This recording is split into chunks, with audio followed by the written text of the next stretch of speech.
जय हिंद दोस्तों, मैं सुधीर शर्मा। आप देख रहे हैं द स्पेशलिस्ट। मोदी के चिराग चिराग नहीं रहे, चिराग किधर है तेल का पता नहीं है। इस संदेह में ये कहना बड़ी मुश्किल होगी कि चिराग पासवान के करीबी चिराग पासवान के करीबी हुल्लास पांडे जो चिराग पासवान के बहुत ही करीबी दोस्त हैं, बहुत ही करीबी नेता भी कह सकते हैं, बहुत करीबी उसकी साथी भी कह सकते हैं। हुल्लास पांडे ये यूं ही एक छोटा छोटा नाम नहीं है। हुल्लास पांडे पूर्व में एमएलसी है और थे। और हुल्लास पांडे एक बाहुबली नेताओं में से एक गिना जाता है, बिहार के टॉप बाहुबलियों में से। उसकी संपत्ति एक छोटा मोटा संपत्ति नहीं है, जो अरबों और खरबों में उसकी आय है। आखिर वजह क्या है दोस्तों कि जिस वक्त पूर्व प्रधानमंत्री मनमोहन सिंह की निधन हुआ और उस निधन में पार्टिसिपेट नरेंद्र मोदी, अमित शाह, बड़े बड़े बीजेपी के लीडर्स वहाँ पार्टिसिपेट किए, उस निधन में श्रद्धांजलि देने के लिए गए। इधर इधर नीतीश कुमार और चिराग पासवान को दिल्ली में बैठे सरदार चाबुक की छड़ी को कंट्रोल करने के लिए एक साथ दो निशाना, एक तीर से दो निशाना साधने में लगे हुए हैं। उधर पूर्व प्रधानमंत्री जो उसकी निधन हुआ, वहाँ पे आप नरेंद्र मोदी और अमित शाह श्रद्धांजलि देने के लिए गए। इधर ईडी पटना में, जो दिल्ली से पटना आए ईडी के अधिकारी ने जो चिराग पासवान और नीतीश कुमार की धड़कनें बढ़ा दी है। तो मोदी के चिराग को यूं हुआ कि जो छोटे मोटे नाम नहीं है, जो चिराग के जो करीबी साथी है, बहुत ही उद्योगपति है, बहुत ही क्या कारण रही होगी कि चिराग पासवान के जो सबसे अमीर नेताओं में से एक था, वो हुलास पांडे, उसकी ईडी में छापेमारी की गई और ईडी की डिमांड लेना सबसे बड़ी घातक होगी इसलिए। इससे एक तीर से दो निशाना मारा गया अमित शाह और मोदी की इसमें। तो अमित शाह और मोदी को, जो मोदी की चाणक्य कहे जाते हैं, अमित शाह ने एक साथ दो तीर मारा है। तो मोदी को लगता क्या है? मोदी को ईडी भेज करके बिहार में एक तीर से दो निशाना तो माना ही है। जिस तरह से चिराग पासवान के करीबी दोस्त और करीबी बहुत ही बड़े नेता उद्योगपति हुलास पांडे की ईडी रिमांड में लेना और उसकी घर में छापेमारी करना, एक बहुत ही बड़ी सवाल बनता है कि क्या मोदी और चिराग से कुछ ठीक नहीं चल रही है? क्या ठीक नहीं चल रही? इस कंटेक्स्ट में अगर देखा जाए दोस्तों कि चिराग पासवान जो मोदी के हनुमान हुआ करते थे, आज मोदी के चिराग भी नहीं है, चिराग का पता नहीं है और तेल है नहीं। तो इस सिचुएशंस में ये देखा जाना चाहिए कि बिहार में जिस तरह से पॉलिटिक्स हो रहा है बिहार सीएम की कुर्सी को लेकर के, तो अगर मोदी और अमित शाह को सबसे बड़ी चीज़ है, इनको लगता क्या है? इनको लगता है कि मेरा जो स्टेटमेंट है, बीजेपी की जो स्टेटमेंट है, आज नीतीश कुमार को छोड़ दे तो जो चिराग पहले बीजेपी के हुआ करते थे, हर एक बीजेपी का स्टेटमेंट में ये अपना कोऑपरेट करते थे और बीच बचाव करते थे और सहयोग करते थे। तो सिचुएशन ये कि कुछ महीनों से कुछ यूं दिख रहा है कि जो नीतीश कुमार जो इस चीज़ में अलग है, जो चिराग पासवान और नीतीश कुमार की जो उनकी रिलेशनशिप है, तो उससे क्या अलग है, उससे उतना भी घनिष्ठता नहीं है जितना होनी चाहिए। तो चिराग पासवान मोदी के चिराग थे, अब नीतीश के चिराग बनने लगे हैं, क्योंकि अब देखा जाए कि नीतीश कुमार और चिराग पासवान बहुत जगह मिले हैं, बहुत जगह ऐसी चर्चा की हैं जो अपने भविष्य को लेकर के, अपना करियर को लेकर, अपना पार्टी को लेकर के।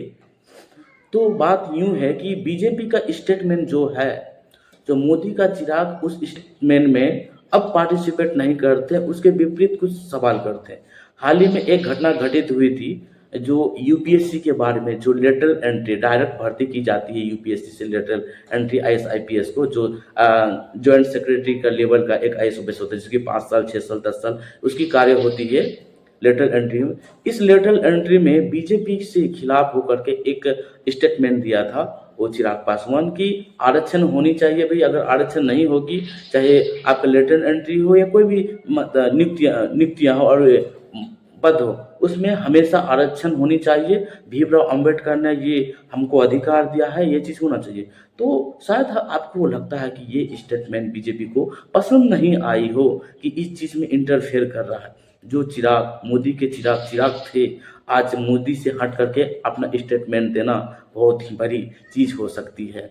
तो ये देखा मुश्किल होगा। इससे पहले जो वक्फ बोर्ड की अमेंडमेंट बिल आया संसद में पेश हुआ और उस चीज़ की प्रस्तावना जब मोदी गवर्नमेंट ने स्टेटमेंट दिया वक्फ बोर्ड के खिलाफ, तो इससे भी हट करके चिराग पासवान ने इससे हट के वक्फ बोर्ड के खिलाफ दूसरा अपना स्टेटमेंट दिया था।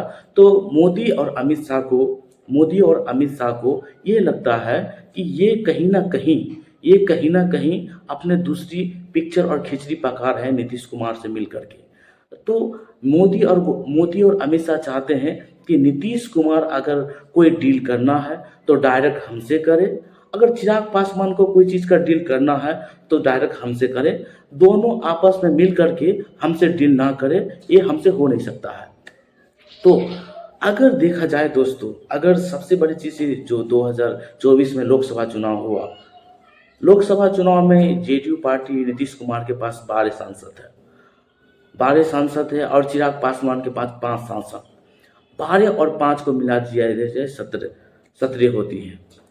जो 2024 में जब भाजपा अपने बल पे 240 सीट लाने वाली भाजपा, अगर इस सिचुएशंस में देखा जाए कि 12 और 5 टोटल 17, अगर 17 सांसद वहाँ से अगर खिसक जाए तो आपको क्या लगता है क्या होगी? कल सरकार रहेगी दिल्ली में या नहीं रहेगी, ये कहना मुश्किल है। तो यही चीज़ में बीजेपी को लगता है सबसे बड़ी प्रॉब्लम्स, और प्रॉब्लम्स को वो सोल्व करने में लग चुके हैं। तो जब पूर्व प्रधानमंत्री मनमोहन सिंह की निधन हुई, वहाँ पे अमित शाह और मोदी श्रद्धांजलि देने के लिए गए, इधर ईडी की टीम रवाना हुई पटना के लिए। इससे पहले संदेश ये है, सिर्फ चिराग पासवान को नहीं है कि अगर मेरे खिलाफ बीजेपी की जो भी एक योजना लाती है, जो भी अमेंडमेंट लाती है संसद में, इसके खिलाफ अगर अपना दूसरा स्टेटमेंट दोगी बीजेपी का स्टेटमेंट छोड़ करके, तो मुश्किल होगी। तो सबसे बड़ी चीज़ यही है कि सिर्फ चिराग पासवान को ये मैसेज देना काफ़ी नहीं है। नीतीश कुमार के जितने भी अधिकारी हैं, नीतीश कुमार के जितने भी बड़े बड़े लीडर्स हैं, उद्योगपति है, खरबपति है, करोड़पति है, उसको भी एक संदेश है चिराग पासवान के जो सबसे दोस्त है, तो हुलास पांडे की मतलब कंटेक्स्ट में नीतीश कुमार को भी एक संदेश दे कि अगर मेरे खिलाफ कोई अगर प्रोपेगेंडा कीजिएगा पॉलिटिक्स में, तो फिर आपको भी बख्शा नहीं जाएगा।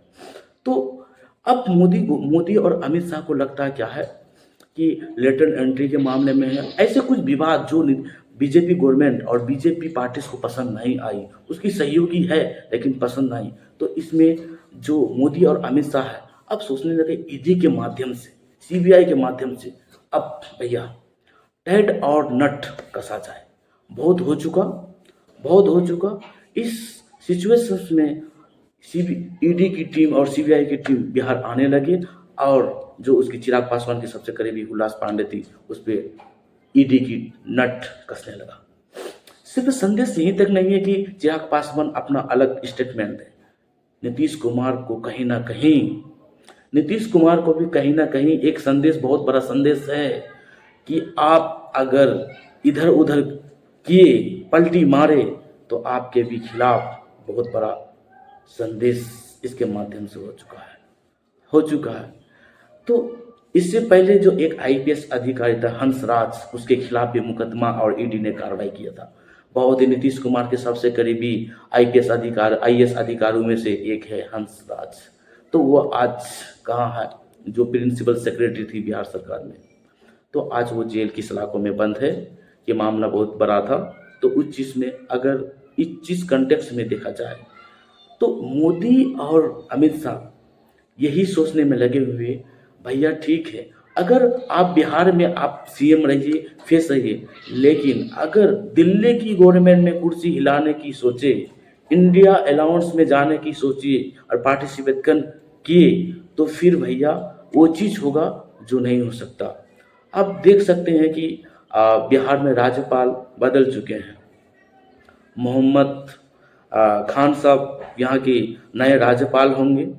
तो नए राज्यपाल जो आए, तो मोदी को सबसे जो जितने भी राज्यपाल हैं, जितने राज्यों में, तो सबसे ज़्यादा अगर राज्यपाल पे विश्वास है तो मोहम्मद साहब से बहुत ज़्यादा है।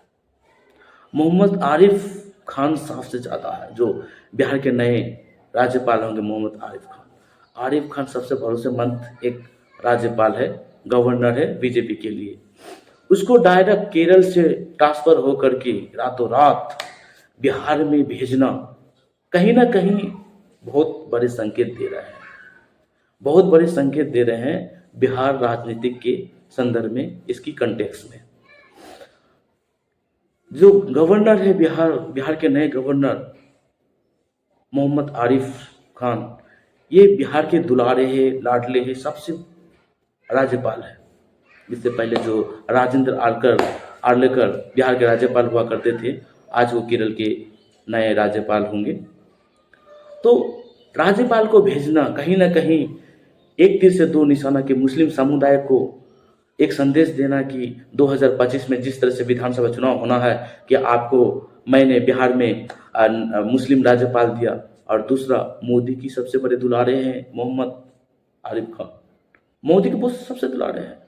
अगर बिहार पॉलिटिक्स में अगर कुछ उठापटक हुआ तो राज्यपाल की योगदान सबसे ज़्यादा होती है, राज्यपाल की। तो नीतीश कुमार की जो चाबी है खींचने के लिए राज्यपाल की नियुक्ति हो चुकी है, खेल शुरू हो चुकी है दोस्तों।